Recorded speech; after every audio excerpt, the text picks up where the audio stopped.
तो जल्दी लइका भी ना दुल्हन भैन बाड़े कारे जब ले गृह प्रवेश न करवाई तब ले ना आई बे। माई दुल्हनों से बढ़िया चीज लेके आई बानी। अरे दादा मौसी के साड़ी खरीदने खातिर पैसा दे ले रहनी हां ई खिलौना खरीद के ले अरे चाची खिलौना ना सील्ड हो। साइकिल रेस में राजू भैया फर्स्ट आइले हो ओही में मिलल हो। हां हाय देख मोबाइल इम्पोर्टेंट है। फोटो खिंचला ना खींचला लेकिन जब तक ले हमारा आरती ना उतरबे तब तक ले ना खींच बुझा गई। हां आरती मतलब ही कि अगर कपूर अगरबत्ती ना होके तो झड़ुए से उतार दे। ओम जय झाड़ू महाराज ओम जय झाड़ू। चुप तू का करतर जानकी ई का करतरू लड़का लगल बाड़ू हैं आवा बेटा आवा। ओम जय झाड़ू महाराज। देख अरे ई का स्टाइल हो।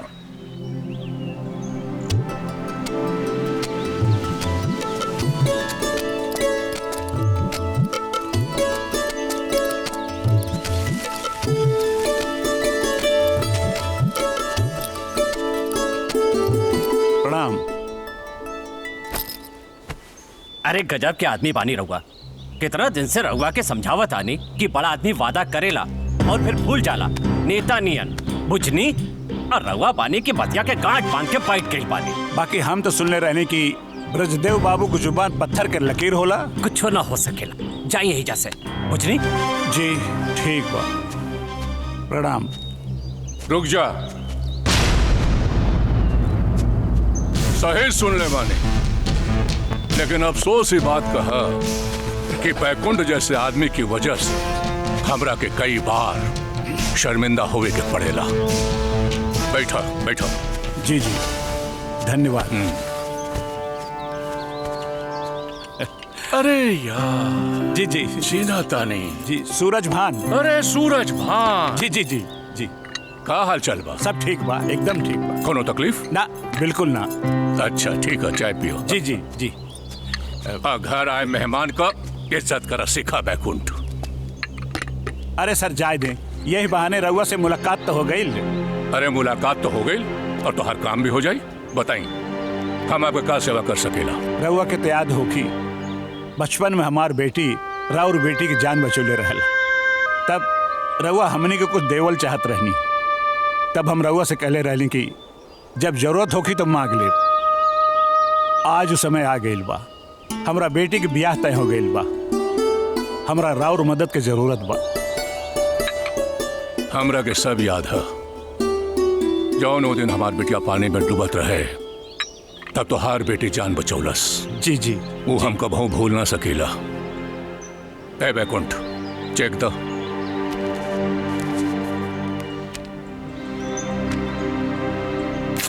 पीला ब्लैंक चेक हो। जी जितना इच्छा हो अमाउंट भर लो।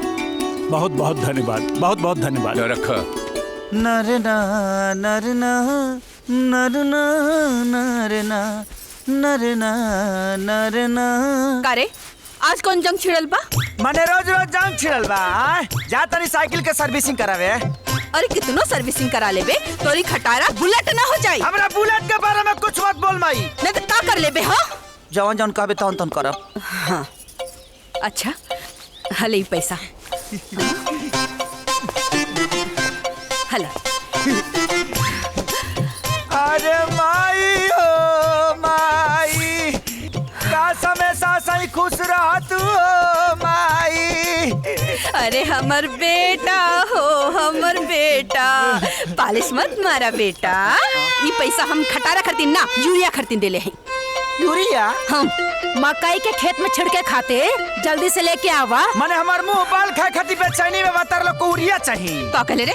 ना जाता नहीं यूरिया के साथ साथ पोटासो ले ले। ऊ का करबे? ए मौसी 10 रुपया देना। का करवा 10 रुपया के बेटा? तोरा के जहर ला के देबे के बा। जहर लेके आबे हैं?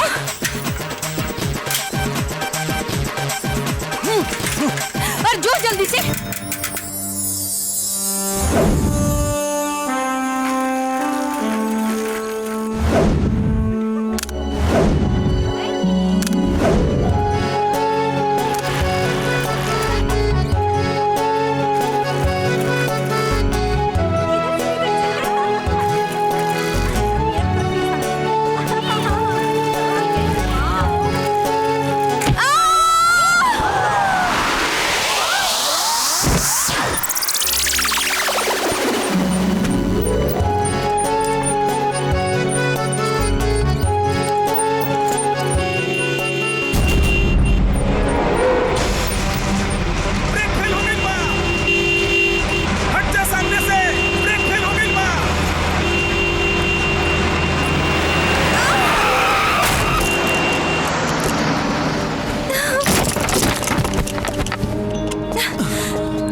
लौकत नहीं खे?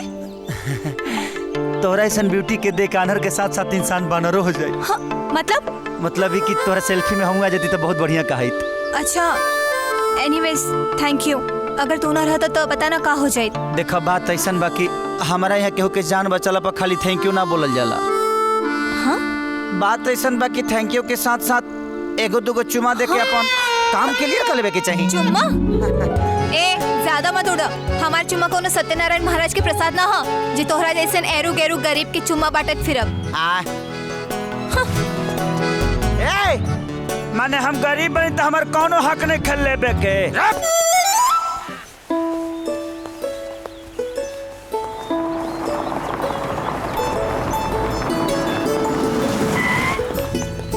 आवा हो।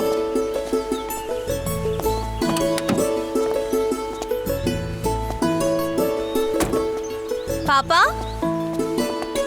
कहाँ जाता नहीं? अरे आवा बेटा आवा।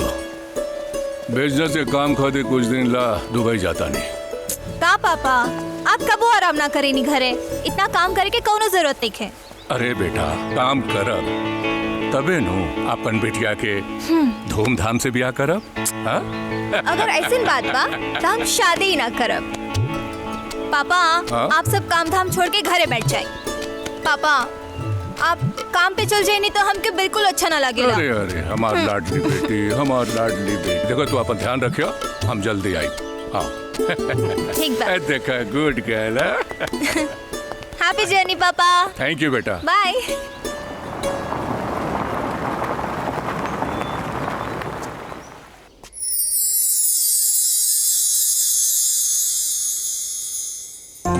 काहे गरीब के एगो चुम्मा ना दे सकेलू?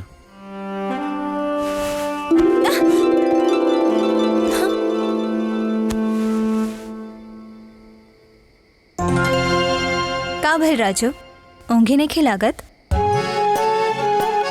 ए आंख से नींद तो ही न उड़ौले बड़ो। चुम्मा चाहिए? हाँ तो ले ला।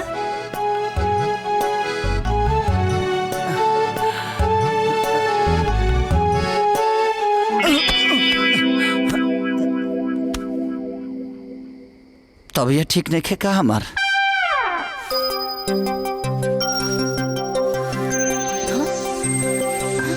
का हो जाने मन चुम्मा ना देबू? का हो गइल बा हमारा बुझात नहीं खे भाई। राजू हाँ चुम्मा चाहिए? हाँ चाहे तो, लेकिन तू देत नहीं को खाली छछ ना उतरू। अब की बार ना करे, ले ले। पक्का?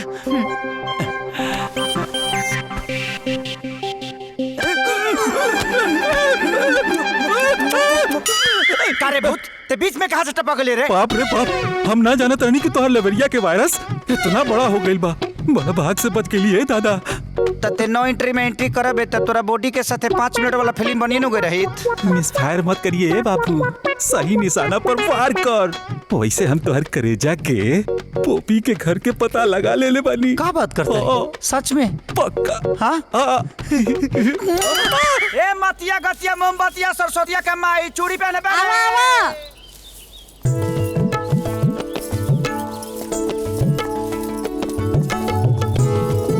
राशि बबनी। हाँ मामी। आवा मनिहार आइल बा, चूड़ी पहन ला। मामी ओकरा के अंदर अंदर ही भेज दो, हम पढ़ाई करता नहीं। अच्छा एक आदमी जा अंदर ये चूड़ी पहना दिया। ठीक बा, हम जाते हैं हिजरा। हाँ ठीक बा।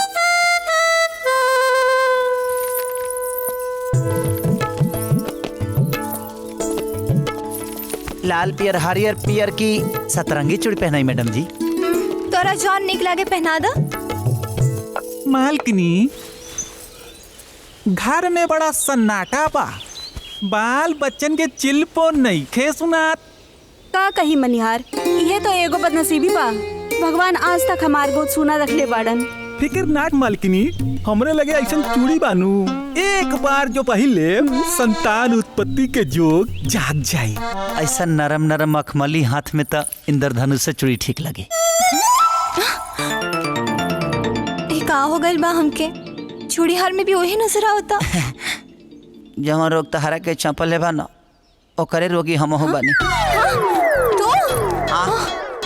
तो चूड़ी हार ना हो ना, हम उहे हई जेकरे के देखे खातिर तोहर मन सनकल बा। राजू बड़ा डीठ बाड़ा, जान के परवाह नहीं के। हमर जान तो तोहरा प्राण में बस गेल बा। अब डर काहे के? तोहरा घर में घुस के तोहरा साथे रोमांस कराइल बानी। घर में घुस के खुद के बड़ा सुरमा समझता रहा। ना हो, तोहार होखे वाला दुल्हा समझता नहीं। दूसरी मुलाकात में दुल्हा के सपना देखा तारा। एक बार आइला भी बोल के तो देखा, बच्चा बच्ची होके के सपना देखे लगो। चल चल हवा आवे ता। चुमा तो लेना पाउला और चल आई लव यू बुलवावे। एकर मतलब तोरा में प्यार करे की हिम्मत मत नहीं खे। ए हिम्मत के बात मत करो, हिम्मत देख बा हमार। तू दिन में ना घुसले बाड़ा, हम तोरा घर में रात में घुस के दिखाए। तू हमारा घर में रात में घुसबू? मजाक मत कर। It's my challenge. ओके। बड़ा दुखाता, तनी धीरे धीरे डाला ना। घबरा मत। अबे ई क्या करता रे? हाँ? अरे मालिक, इस संतान उत्पत्ति वाला चूड़ी बा, बाकी रहुआ का समझनी। अच्छा ठीक बा पहिरावा, ऊपर से नीचे तक पहिरावा। हाँ, ठीक बा।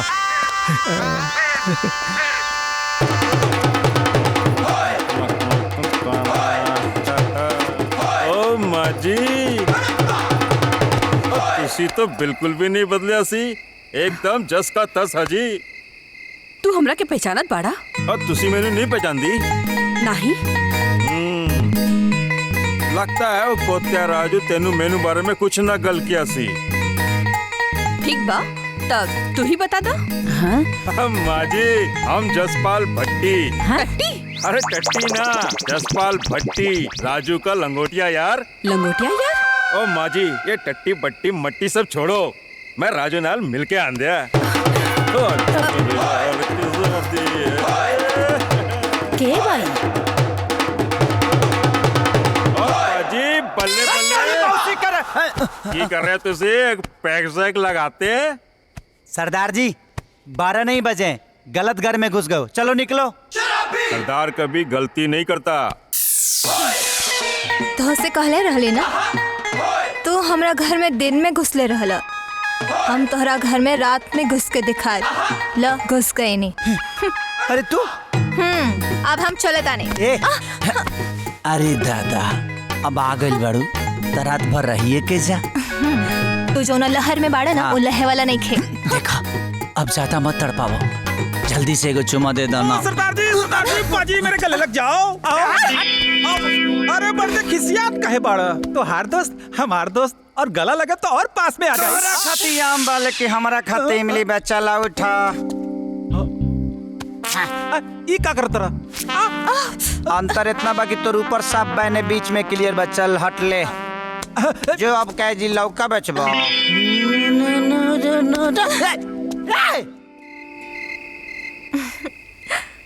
का हमर सग्गा नींद नहीं खियावत? का करी, परेशानी तू ही न बढ़ौले बड़ू, अंगी नहीं खेलागत। हमार नाम जप नींद लग जाए। लग जाई कि और परेशानी बढ़ जाई। ये तो तुहार प्रॉब्लम है, तू ही एक उपाय सोच। एगो तो उपाय बा, तू चाहबू तो हो जाई। कौन चीज? बस फोनों पे एगो गरम गरम चुमा दे दा। हाँ, फोने पर? आजकल धरती के आधा से ज्यादा कम तो फोनों पे होता।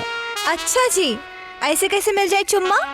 अच्छा एगो काम करा, का? वीडियो कॉल करता नहीं, जूम करके चुम्मा ले ला। अच्छा एक बार जय जय जय जय जो एक बार जय जय जय जय झलक दिखला जा झलक दिखला जा। भाई मोती यानी सुदामा, माता के माया से मामा को वशीभूत करो ताकि तुम्हारा दोस्त यानी कृष्णा अपनी प्रेमिका से क्षण भर खातिर प्रेमालाप कर सके। तथास्तु होला रे। स्वामी जी गलती हो गई, जो आज्ञा प्रभु। अब जो काम पर लग जाओ। जय माता जी।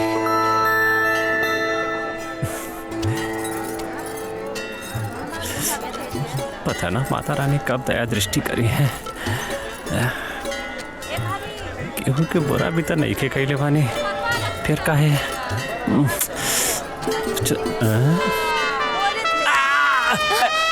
मामा जी कुछ नहीं के भाई, तू जा, हम आवता नहीं। मोच आ गइल बा। हाँ ध्यान से आई।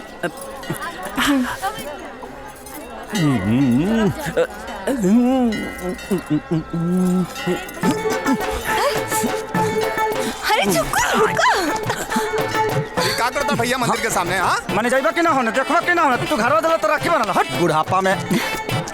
का कर दर मामा जी आ जाए ना। अरे मामा जी तोहार लालची मामा मोह माया के जाल में इतना झुराइल बड़े ना, क्यों कावे से पहले हमनी के रोमांटिक सॉन्ग गा लेब जा। अरे कहाँ गई? राजू एक बात कहूँ। हाँ तुम्हारी चोरी चोरी चुपके वाला प्यार हमरा बहुत अच्छा लगता। हमरे बहुत बढ़िया लागल आवो ना।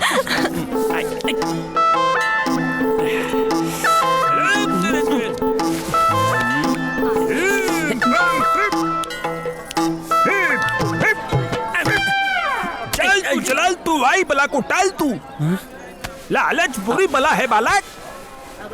वत्स संतान प्राप्ति के खातिर तुमको लालच त्यागनी पड़ेगी। अरे बाबा बाबा आप तो अंतर्यामी हो बाबा। कोई उपाय बताइए बाबा। बालक संतान प्राप्ति के खातिर तुमको कुछ दिन तक अपनी बीवी से दूर रहना पड़ेगा। ए बाबा बीवी से दूर रहेंगे तो संतान कैसे प्राप्त होगी? मूर्ख बालक, ये बाबा किस दिन काम आएंगे?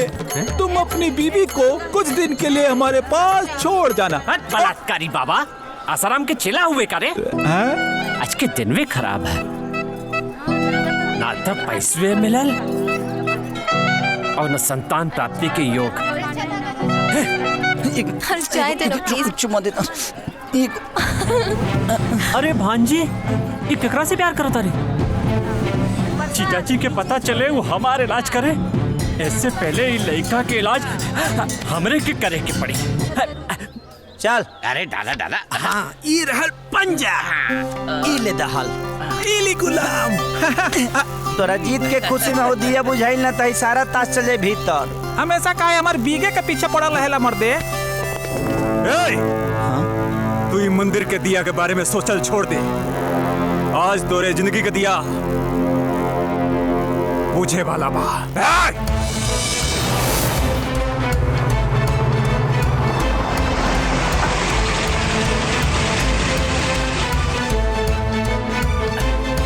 अरे पागल, तोरा के मना कैले रही ना घरे आवे से।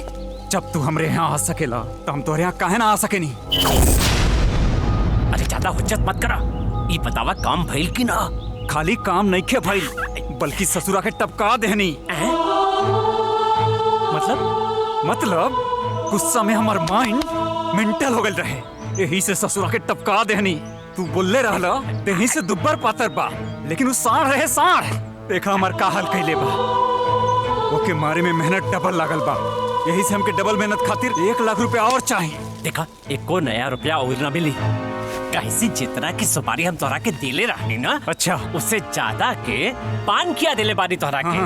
हम ता खाली हाथ गोड़ तोड़े खातिर बोले रहनी। अच्छा और तू मर्डर कर देला, तई तो हर प्रॉब्लम बा। हमार प्रॉब्लम बा? ठीक से सोच ला। चुपचाप हमके पैसा ना देला ना तो तोरे भगनी के बता दे कि राजू का हत्या तू करवाले वाला। का कैले रे? ये का कैले? राम नाम सत्य है, राम नाम सत्य है, राम नाम सत्य है, राम नाम मोती, एक आभर राजू के, ये सब जा बेरहम बेवफा कातिल का बिगड़ले रहल हमार दोस्त ओकर तू जान ले लेलू मरल जवानी में अर्थी पर सुता देलू। ना मोती हम कुछ नहीं के कैले वो सब हमार कंस मामा कैले बा। चल झूठी अगर तोहरे अंदर तनको इंसानियत नाम के चीज होके तो चीता जरे से पहले हमार दोस्त के आई लव यू बोल दा। कम से कम ओकरे आत्मा के शांति मिली। जा जा तोरे पाप के प्रायश्चित हो जाई। रुक जाओ राजू हमके माफ कर दो हम बेकसूर बानी। तू हमके छोड़ के कहाँ चल गईला हम तोहरा बिना अकेले कैसे जियब।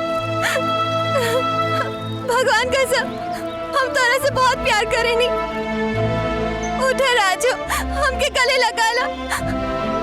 I love you Raju I love you। I love you too।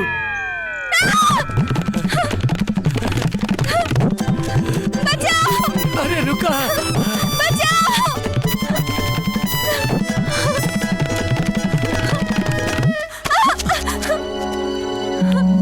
Raju Raju तो ठीक तो बाड़ा ना।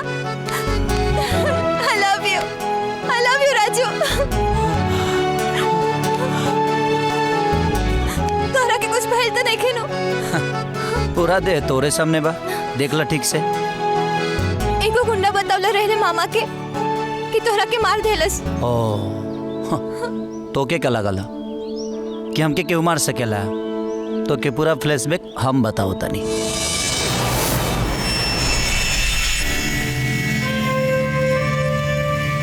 हमरा जिंदगी के दिया छोड़ अगर ते मंदिर के भी दिया बुझा दे लेना तो तोरा के असली बाप के औलाद समझब। कौनो बीच में मत यहाँ सरे।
माता के जगराता के दिया तोरा से कहा तोरा बाप से भी ना पूछ सकेला। बताओ तोरा के भेज ले बा बताओ। बताओ थे भैया हमरा के यहाँ राजश्री के मामा भेजले रहलन रउआ के पीटे खातिर। अच्छा जी तो जाके ममुआ से कह दिए कि ते राजा के मार देली। जी भैया। हमार गैर हाजिरी में हमार बिटिया के खुशी देवे के बजाय मुझे दुखी कर देले। देखिए जीजा चुप चुप। बेटी के खुशी में हमार परिवार का खुशी है और ओकर खुशी से कोई खेलस तब हम ओके बख्शे अपना। गलती हो गई जीजा जी माफ कर दी। और आइंदा से गलती होके के ना चाहिए। अगर हमार बेटिया केहू के पसंद कैला सा तो जरूर वो काबिले तारीफ हुई।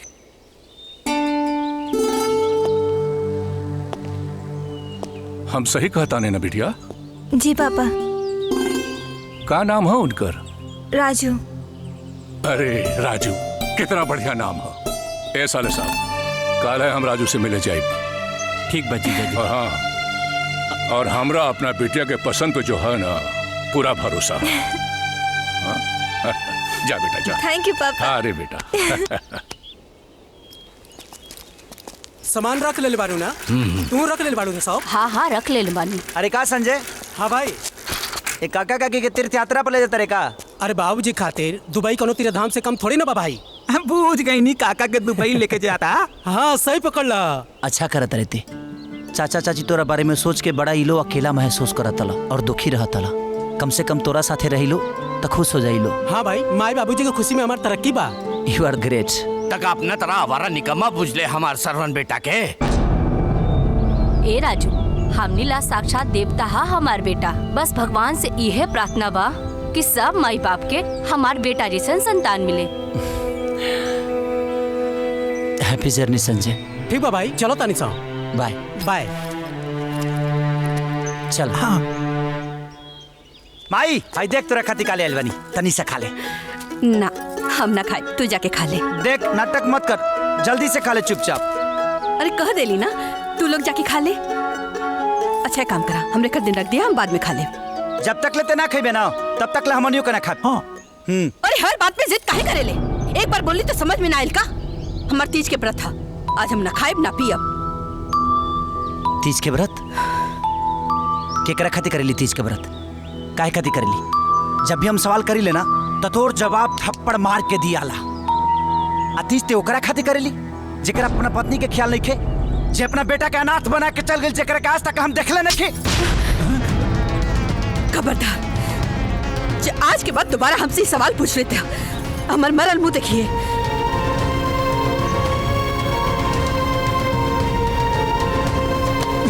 जानकी हम ता कहीं नहीं कहे ना बता देता रू राजू के, ओकरा के अपन बाप के बारे में जाने के पूरा हक बना। नहीं दीदी, और तू ये बात के खुलासा राजू से कबो मत करिया, तो के हमार क्रिया बा।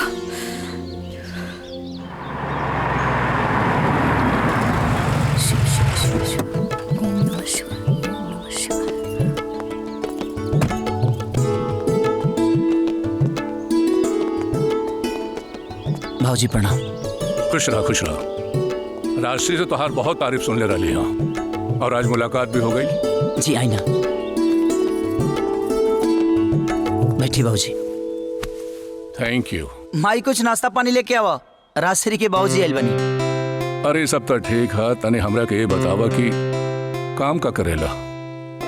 भाऊजी कुछ जमीन के टुकड़ा बा, वही में खेती बाड़ी करी ले, वही से 2 वक्त के रोटी भी चल जाला और खुद के खर्चा पानी भी निकल जाला।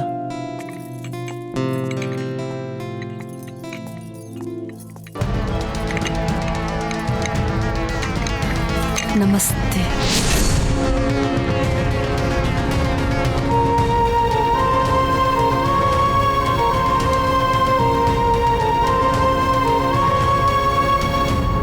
वेरी गुड बेटा। बेटा देखा, हम जरा नया ख्यालात का आदमी बनी। हमरा के कोनो शौक नहीं कि हम राजश्री और तोहरे प्यार के बीच में दीवार बनी। बेटा हमार बेटी तोहरा के जीवन साथी चुन ले बाड़ी, और हमार बेटी का पसंद हमार हो जाला। देखा कुछ दिन के बाद होकर एग्जाम होके वाला है, जैसे होकर एग्जाम खत्म हो जाए, कोनो अच्छा मुहूर्त देख के हम तोहार और राजश्री का धूमधाम से ब्याह करब। जी बाबूजी।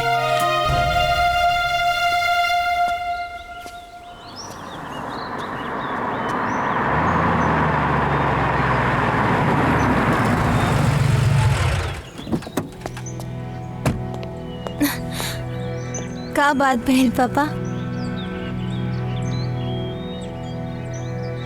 अरे का होई, तोहरे खुशी में हमार खुशी है।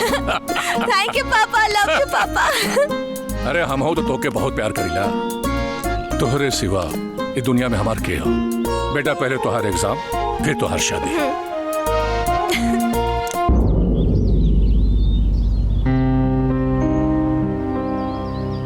का भइल पापा? कुछ ना बेटा, तोहरे विदाई के दिन याद करके आंख भर आई। तो हम थोड़ा से दूर थोड़ी ना जाता नहीं, हम तो इधर रहब। ऐसे तो हम निश्चिंत बानी। देखा एक बात सुनो, सामने तुम्हारे एग्जाम हो, ध्यान लगा के पढ़ाई करो, ठीक है? जी पापा।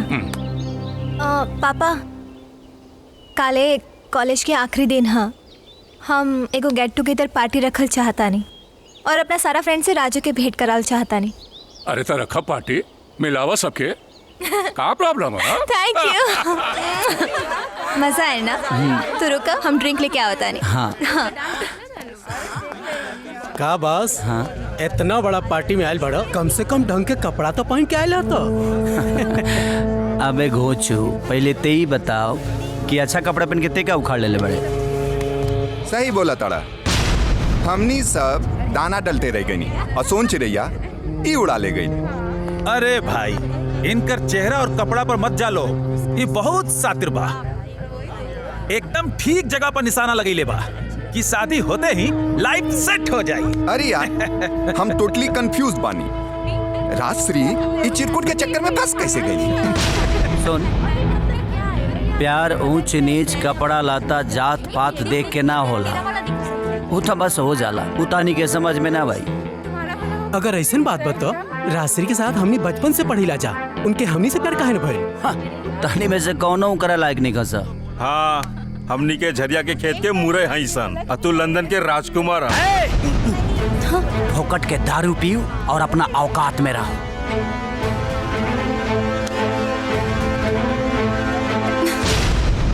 इका फालतू बात करता रह जा। हमार पर्सनल लाइफ में इंटरफेयर करे के तू लोग के कौनो हक नहीं खे। हम राजू से प्यार कैले बानी, प्यार करे वाला खातिर पैसा गाड़ी बंगला ना, अच्छा दिल के जरूरत पड़ेला और वो दिल हमरा राजू के पास बा। इनका साथ हम खुला आसमान के नीचे रह ले, इनका प्यार के छांव में अपन पूरा जिंदगी गुजार ले। वो तो अच्छा भइल कि पापा हमार शादी खातिर तैयार हो गए ले, ना तो राजू खातिर हम उनके भी त्याग देती, घर दुआर जमीन जायदाद सब छोड़ देती। और बचपन से तू लोग हमरा पीछे पड़ल रहल जा, धोनी के हम लिफ्ट ना देनी तो तू लोगन के मिर्ची लागता, यही से हमार प्यार के इंसल्ट करता रजा। हम बहुत बड़ गलती कर देनी तू लोग के ऐजा पार्टी में बुला के। धोनी लोगन के कौनो स्टैंडर्ड नहीं खे, ना प्यार के मतलब मालूम बा। चलो राजू, ये लोग से बात करल बेकार बा, चलो। चैन बंद कर।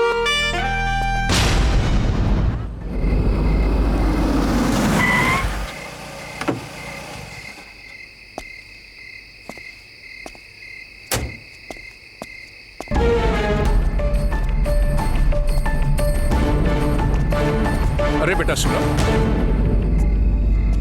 अरे पार्टी में कुछ भइल है का? कुछ ना पापा, रहो सूत जाए, हम सूते जाता नहीं। अरे सुना था बेटा, देखो झूठ मत बोला। हाँ कुछ तो भइल, नहीं तो हमार बेटी का फूल जैसा चेहरा मुरझा गइल बा काहे?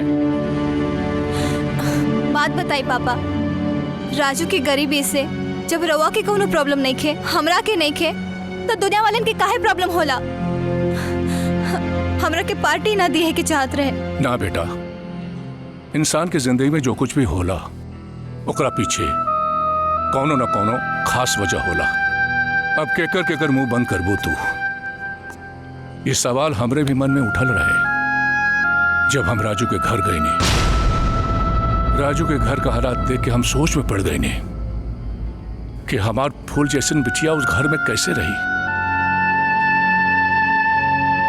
देखा बेटा, हम तोहरा के बहुत प्यार करे नहीं, बाप बानी हम तोहार, और तोहरा से ज्यादा तजुर्बा बा हमार, और वह तजुर्बा के आधार पे हम तुझसे कहता नहीं कि प्यार की शुरुआत के दौर में सब कुछ ठीक ठाक चलेला, लेकिन फिर धीरे धीरे आदमी का जरूरत और आदत सामने आ जाला और फिर वही दिक्कत शुरू हो जाला बेटा।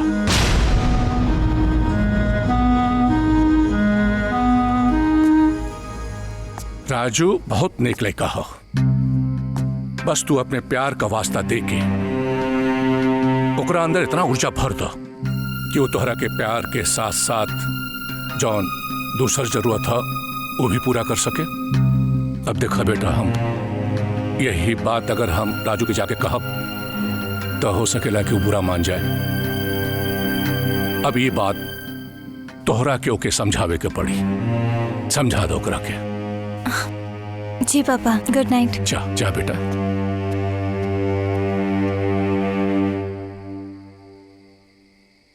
का सोचा तारी कि ते पार्टी में कुछ बोलना पौले तोर बोलती बंद हो गई काहे से कि सामने वाला सच बोल देहलस। अरे अब बैठ के सोचला से कोनो फायदा नहीं खे। कुछ कर गुजर ऐसा कि दुनिया तमाम हो जाए, आशिकों के जुबां पे तेरा भी नाम हो जाए। अरे यार, प्यार खाती दशरथ माजी पत्थर काट के रास्ता बना सकेले, श्री फरहाद खाती पत्थर से दूध निकाल सकेले, तो ते अपना प्यार खाती कुछ ना कर सकेली। बस एगो कोशिश की जरूरत बा, लेकिन हमरा बुझाता कि ते कोशिश भी ना करबे। कहे से कि तोरा लगता ना कि सब कुछ आसानी से मिल जाइए और ते माले माल हो जाइए। अगर शांत से जिए के बना तो ते अपना खुददारी और स्वाभिमान के जगह कामयाब हो जाइए।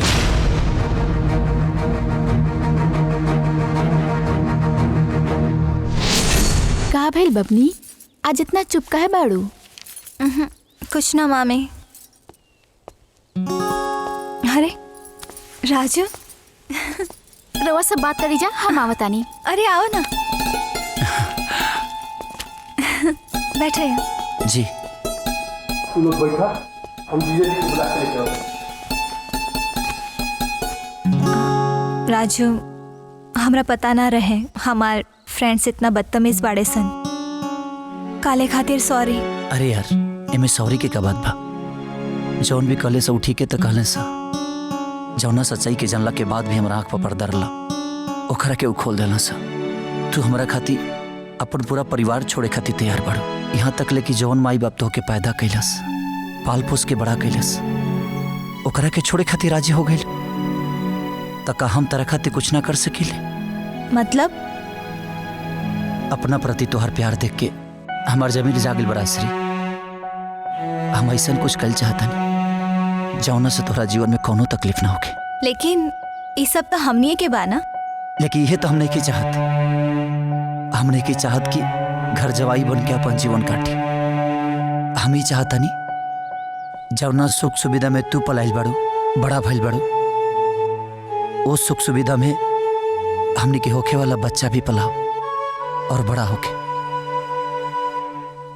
और हम जानता नहीं कि सच्चा मन से अगर कोनो काम करे जाए तो ओकरा खातिर भगवान हमेशा खड़ा रहेले।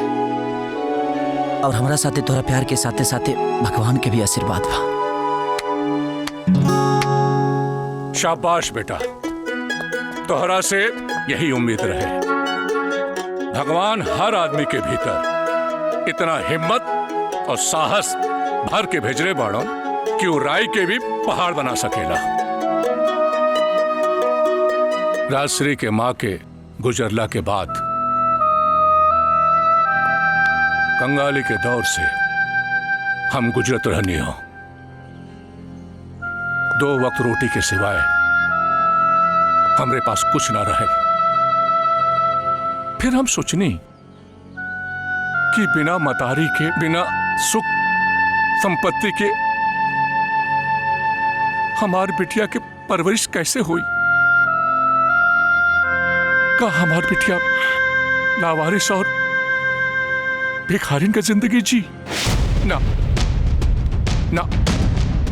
फिर हम ठान ले ली कि हम अपन बिटिया की जिंदगी में माँ का कमी कबहू महसूस होके न दे, और कोनो चीज का भी ना।